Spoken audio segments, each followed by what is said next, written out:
Créée en 2016, la mission pour la transition énergétique coordonne les projets de limitation des émissions de gaz à effet de serre et de développement des énergies renouvelables. Elle prolonge l'action du souverain en faveur de la préservation de l'environnement. Le premier rendez-vous avec différents acteurs était organisé avec un objectif clair. Il est vraiment de valoriser, crédibiliser, montrer que la transition énergétique est en route, en marche, que chacun joue sa part et que des initiatives sont riches, variées, pleines de bon sens et de créativité pour donner envie à d'autres d'agir. On voit qu'il y a une grosse convergence publique, privée, individus, commerçants pour lutter contre les déchets plastiques à usage unique. Clairement. Donc effectivement, on a vu une signataire du pacte qui, dans sa vie quotidienne, à chaque étape réfléchit à cet usage unique et comment trouver des alternatives. De la même façon que vous avez une commerçante de vente à emporter qui va vous proposer, qui va accueillir les contenants à l'heure du déjeuner pour que vous puissiez venir avec votre contenant plutôt que d'utiliser encore une fois une boîte à usage unique et d'autres solutions pour aller vraiment pour limiter ce gâchis de ressources.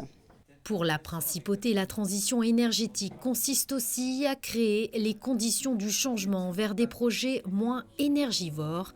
Afin d'accompagner cette ambition, la performance environnementale des bâtiments en est aujourd'hui une priorité.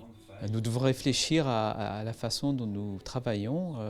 Si on veut consommer moins d'énergie, et là je raisonne en cycle de vie, c'est-à-dire depuis la construction, la durée de fonctionnement du bâtiment et éventuellement sa déconstruction, et qu'on veut minimiser l'empreinte carbone, il y a un certain nombre d'habitudes qu'il faut faire évoluer. Oui. Nous avons un immeuble de logements domaniaux, de 25 logements, dont nous avons voulu faire un démonstrateur. Un démonstrateur en termes de matériaux, puisque la structure de ce bâtiment est en bois, avec un socle, avec des sous-sols en béton bien sûr, et aussi un démonstrateur en termes d'énergie, d'autonomie énergétique, et aussi des solutions de protection solaire par l'extérieur pour minimiser les besoins de consommation, notamment en été.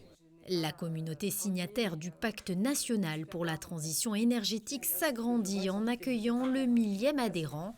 Pour rappel, ce pacte national est un outil de progrès permettant à tous, résidents, travailleurs, entreprises, institutions, associations, de contribuer à la transition énergétique.